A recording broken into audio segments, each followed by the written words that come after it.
नमस्कार दोस्तों, PKR fact point में आपका स्वागत है। विज्ञान सेगमेंट के अंतर्गत जनरल स्टडी का अध्ययन करते हुए हम अपने 5वें अध्याय या पाठ की तरफ अग्रसर हैं। इस अध्याय में हम देखेंगे गुरुत्वाकर्षण और गुरुत्व। जी हाँ, ग्रेविटेशन एंड ग्रेविटी। अक्सर हम देखते हैं कि हमारे आसपास में कोई वृक्ष होता है, उस वृक्ष से जब फल गिरता है तो वह पृथ्वी की तरफ जाता है, या कोई चीज़ जब ऊपर से स्वतंत्र रूप से छोड़ी जाती है तो वह पृथ्वी की तरफ ही गिरती है। क्या कभी आपने सोचा है कि आखिर वह पृथ्वी की तरफ ही क्यों गिरती है, क्यों न वह ऊपर अंतरिक्ष की तरफ चली जाती है? इन्हीं रोचक और मनोरंजक प्रश्नों का उत्तर हमें गुरुत्वाकर्षण के अध्याय में खोजना है। सर्वप्रथम हम जानते हैं कि गुरुत्वाकर्षण कहते किसे हैं।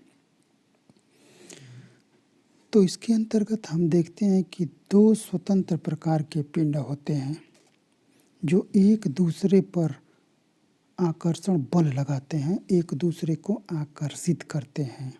ये एक दूसरे से चिपके नहीं होते हैं, बिना जुड़े आकर्षण बल लगाते हैं। इसी खिंचाव या आकर्षण बल को हम गुरुत्वाकर्षण कहते हैं। गुरुत्वाकर्षण के नियम का प्रतिपादन यद्यपि ऐथेंटिक रूप से न्यूटन को माना जाता है, किंतु न्यूटन से बहुत पहले ही हमारे मनीषी ब्रह्मगुप्त ने यह सिद्ध कर दिया था कि पृथ्वी की सभी वस्तुएं एक दूसरे को आकर्षित या गुरुत्वाकर्षित करती हैं। किंतु कालांतर में सर आइजैक न्यूटन ने गुरुत्वाकर्षण के सिद्धांतों का भली भांति प्रतिपादन किया और इसके लिए उन्होंने केपलर के ग्रहों के नियम का अध्ययन किया। केपलर के ग्रहों के नियम को हम अगले पार्ट में देखेंगे और एक गणितीय परिभाषा देने का प्रयास किया और समझाया कि ब्रह्मांड के कणों के बीच कार्य करने वाला आकर्षण बल, ब्रह्मांड के कणों के बीच कार्य करने वाला आकर्षण बल कणों के द्रव्यमान के गुणनफल के समानुपाती, कणों के द्रव्यमान के गुणनफल के समानुपाती तथा उनके बीच की दूरी के वर्ग के व्युत्क्रमानुपाती होता है, तथा उनके बीच की दूरी के वर्ग के व्युत्क्रमानुपाती होता है। यहाँ एक सूत्र के माध्यम से दर्शाया गया है। यह सूत्र है F प्रोपोर्शनल है m1 इंटू m2 के बटा में r², या इसी को कहते हैं F बराबर है G m1 इंटू m2 बटा r² के। यहाँ यह ध्यान देने होगा कि m1 और m2 स्वतंत्र पिंड हैं या जिनका द्रव्यमान हमें ज्ञात है, और r जो है वह उन पिंडों के बीच की दूरी है जो व्युत्क्रमानुपाती है। यहाँ g एक सार्वत्रिक गुरुत्वाकर्षण नियतांक है, अर्थात इसका मान हर जगह बराबर होता है। 6.67 इंटू 10⁻⁻11 न्यूटन मीटर स्क्वायर प्रति किग्रा स्क्वायर इसका मान होता है। और इस कैपिटल G का अनुसंधान हेनरी कैवेंडिश ने मरोड़ी तुला या टॉर्सन बैलेंस के आधार पर खोजा था। इस गुरुत्वाकर्षण बल की दिशा जो दो कण हैं उनको मिलाने वाली रेखा के अनुदिश होती है, मतलब एक दूसरे को एक सीधी रेखा में ये आकर्षित करते हैं। इसी प्रकार जिन दो कणों के बीच आकर्षण बल लगता है उसमें किसी माध्यम अथवा अन्य कण की उपस्थिति या अनुपस्थिति होने पर भी इनके ऊपर कोई प्रभाव नहीं पड़ता है। उदाहरण के तौर पर यदि स्वतंत्र स्थिति में यानी निर्वात में दो वस्तुएं चाहे वे एक भारी हो या हल्की अगर ऊपर से गिराई जाती हैं तो दोनों एक साथ पृथ्वी पर आकर गिरेंगी। अगला देखते हैं। गुरुत्वाकर्षण एक आकर्षण या क्रिया बल है तथा इसमें क्रिया और प्रतिक्रिया नहीं होती है। क्रिया प्रतिक्रिया नहीं होने का अर्थ है कि जो तमाम प्रकार के बल होते हैं यदि उन पर कोई क्रिया की गई तो बदले में वे भी प्रतिक्रिया करते हैं, लेकिन यहाँ यह स्थिति नहीं है। यहाँ अगर कोई वस्तु किसी को आकर्षित करती है तो यह उसका स्वयं का आकर्षण या क्रियात्मक गुण होता है। इसी क्रम में आगे बढ़ते हुए हम देखेंगे कि दो वस्तुएं जो आपस में एक दूसरे को आकर्षित करती हैं उसमें यदि एक वस्तु पृथ्वी है, दो वस्तुएं एक दूसरे को आकर्षित करती हैं और गुरुत्वाकर्षण बल का प्रयोग करती हैं। ऐसे में यदि एक वस्तु हमारी पृथ्वी है तो यही गुरुत्वाकर्षण बल गुरुत्व बल कहलाता है, अर्थात वह बल जिससे पृथ्वी किसी वस्तु को अपने केंद्र की ओर खींचती है क्या कहलाता है? गुरुत्व बल कहलाता है। इसी गुरुत्व बल के कारण जो त्वरण उत्पन्न होता है उसी को गुरुत्वीय त्वरण कहते हैं। इसी बात को एक अन्य भाषा में हम देख सकते हैं कि मान लीजिए यह पृथ्वी है और यह इसका केंद्र है। एक स्वतंत्र अवस्था की वस्तु जब स्वतंत्र रूप से या मुक्त रूप से पृथ्वी के केंद्र की तरफ आकर्षित होकर गिरती है तो उसमें त्वरण उत्पन्न होता है। यही त्वरण गुरुत्वीय त्वरण कहलाता है। इसे स्मॉल g से दर्शाते हैं। पृथ्वी के सतह पर इसका मान 9.8 मीटर प्रति सेकंड स्क्वायर होता है। इसे ध्यान कर लेंगे।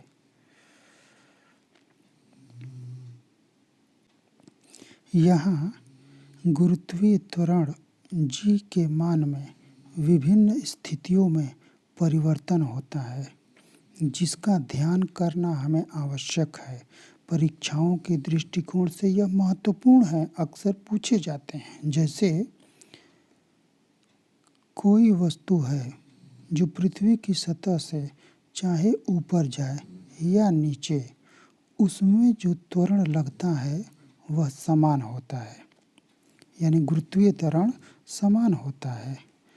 यदि पृथ्वी के तल से कोई वस्तु ऊपर जाती है तो उसमें ऋणात्मक गुरुत्वीय त्वरण उत्पन्न होता है या g का मान ऋणात्मक होता है।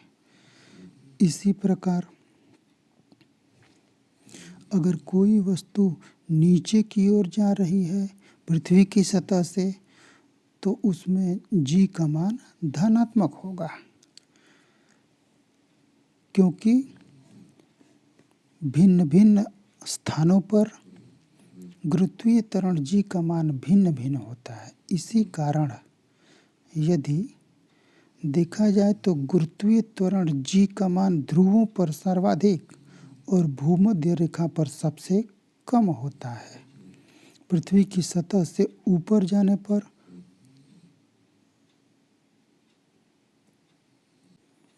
या फिर नीचे जाने पर त्वरण का मान घटता है। इसी प्रकार पृथ्वी की घूर्णन गति भी गुरुत्वीय त्वरण g के मान को प्रभावित करती है। यदि इसकी घूर्णन गति पृथ्वी की बढ़ने लगे तो जी का मान कम हो जाता है, और यदि घटने लगे तो जी का मान अधिक हो जाता है। कहने का अर्थ है कि घूर्णन गति के कारण जी के मान में भी परिवर्तन होता है। यहाँ एक बात नोट करने लायक है कि गुरुत्व बल वस्तु के द्रव्यमान पर निर्भर करता है। गुरुत्व बल वस्तु के द्रव्यमान पर निर्भर करता है। आगे बढ़ने से पहले हमें द्रव्यमान और भार के संदर्भ में अंतर समझने की आवश्यकता होती है। तो द्रव्यमान बल और त्वरण के अनुपात को हम द्रव्यमान कहते हैं। बल और त्वरण के अनुपात को हम द्रव्यमान कहते हैं, जबकि मात्रा या द्रव्यमान को जब हम गुरुत्वीय त्वरण से गुणा करते हैं तो हमें भार की प्राप्ति हो जाती है। द्रव्यमान जहाँ एक अदिश राशि है, वहीं भार एक सदिश राशि है। द्रव्यमान सभी जगह पर समान होती हैं। द्रव्यमान का मान सभी जगह समान होता है। इसी प्रकार गुरुत्वीय त्वरण जी में अंतर होने के कारण वस्तु का भार भिन्न भिन्न जगहों पर भिन्न भिन्न होता है। द्रव्यमान का मापन भौतिक तुला से किया जाता है और भार का मापन कमानीदार तुला से किया जाता है। द्रव्यमान का एसआई मात्रक किलोग्राम होता है और भार का न्यूटन। यहाँ कुछ महत्वपूर्ण बिंदु हैं जो विभिन्न स्थानों पर वस्तु के भार के संदर्भ में इंगित किए जाते हैं। यही प्रश्न के रूप में परीक्षाओं में पूछे जाते हैं। जैसे पृथ्वी का गुरुत्वाकर्षण यदि लुप्त हो जाए तो उसका द्रव्यमान वही रहेगा। किसका? किसी वस्तु का द्रव्यमान वही रहेगा, किंतु उसका भार शून्य हो जाता है। हम आगे देखेंगे कि वास्तव में गुरुत्वाकर्षण कुछ और नहीं बल्कि किसी वस्तु के भार अर्जन की स्थिति है। अर्थात गुरुत्वाकर्षण का लुप्त होना भारहीनता की स्थिति है। अंतरिक्ष में किसी वस्तु का भार शून्य होता है। इसी कारण हम देखते हैं कि जब अंतरिक्षयान से वैज्ञानिक कोई सेब छोड़ देते हैं तो वह नीचे गिरने के बजाय अंतरिक्षयान के साथ साथ ही गति करता रहता है।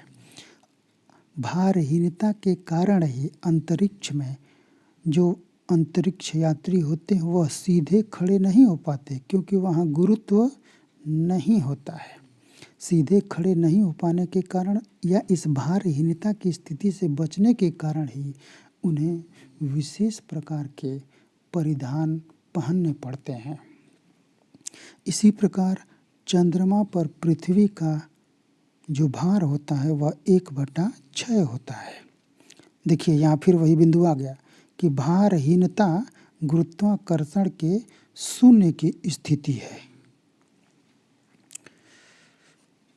ऊंचाई पर यानी जैसे जैसे हम ऊंचाई पर जाते हैं, जी यानी गुरुत्वीय त्वरण का मान घटता जाता है। अतः ऊंचाई पर जब हम चढ़ते जाते हैं तो हमें भार में भी कमी का अनुभव होता है। इसी प्रकार पृथ्वी के केंद्र की तरफ जब हम चले जाएं तो उस दौरान जी का मान पुनः कम होने लगता है और भार घटने लगता है। भूमध्य रेखा की स्थिति यह है कि यहाँ गुरुत्वीय त्वरण जी न्यूनतम होता है, सबसे कम होता है।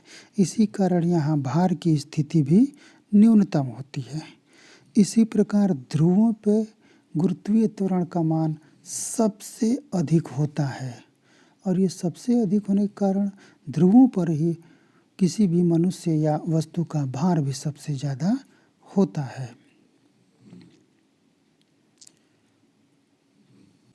इसी तरह पृथ्वी की घूर्णन गति यदि धनात्मक है तो गुरुत्वीय त्वरण का मान सबसे कम होता है। और यदि ऋणात्मक है तो गुरुत्वीय त्वरण का मान अधिक होता है।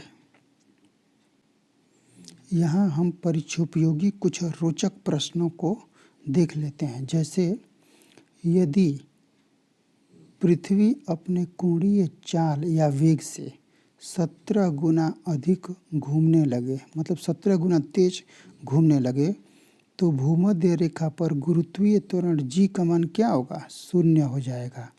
अतः भार भी 0 होगा। इसी प्रकार पृथ्वी का चंद्रमा के द्रव्यमान से, मतलब पृथ्वी का द्रव्यमान चंद्रमा के द्रव्यमान से कितना गुना अधिक है? 81 गुना अधिक है। साथ ही पृथ्वी की त्रिज्या चंद्रमा की त्रिज्या से 4 गुना अधिक होती है। यदि कोई वस्तु निर्वात की अवस्था में स्वतंत्र रूप से ऊपर से छोड़ी जाए तो दोनों वस्तु एक साथ गिरेंगी। इसी प्रकार यदि किसी माध्यम या हवा की उपस्थिति में उस वस्तु को छोड़ा जाए तो सबसे पहले भारी वस्तु गिरेगी, उसके बाद हल्की वस्तु गिरेगी। पुनः पृथ्वी सूर्य की दूरी, अगर पृथ्वी और सूर्य के बीच जो इस समय दूरी है इसको 2 गुना बढ़ा दिया जाए तो सूर्य के द्वारा पृथ्वी पर जो गुरुत्वाकर्षण बल लगाया जाता है वह 1/4 भाग हो जाएगा। पुनश्च यदि पृथ्वी का द्रव्यमान वही रहे, पृथ्वी का द्रव्यमान वही रहे और त्रिज्या 1% कम कर दी जाए, तब पृथ्वी पर गुरुत्वीय त्वरण जी का मान क्या होगा? 2% बढ़ जाएगा। कितना? 2% बढ़ जाएगा। गुरुत्वाकर्षण नियम के परिणाम स्वरूप इसका एक अप्लाइड या व्यवहारिक उदाहरण लिफ्ट है। लिफ्ट में यदि हम ऊपर की तरफ जब जाते हैं तो हमें महसूस होता है कि हमारा भार बढ़ गया है, और जब हम नीचे की तरफ आते हैं तो हमें भार कम या घटा हुआ प्रतीत होता है। अक्सर लिफ्ट जो है फ्रेंडली कुछ लोग नहीं होते हैं, इसलिए जब लिफ्ट नीचे की तरफ आती है अपने भार में कमी महसूस करते हैं तो कुछ लोग वोमिट भी कर देते हैं। इसी प्रकार यदि लिफ्ट समान वेग से ऊपर या नीचे हो रही है तो उसके भार में कोई परिवर्तन नहीं होगा।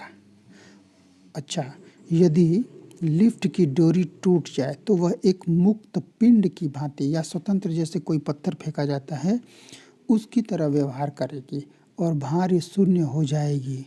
यह स्थिति भारहीनता की स्थिति है। इसी प्रकार यदि लिफ्ट का त्वरण गुरुत्वीय त्वरण अर्थात ये स्मॉल जी जो है इससे अधिक हो जाए तो लिफ्ट छत से जा लगेगी, क्योंकि वह पृथ्वी पर मौजूद गुरुत्वीय त्वरण यानी कि जो स्मॉल जी का मान होता है उससे ऊपर चली जाएगी। इसी क्रम में अब नोट्स देखते हैं कुछ।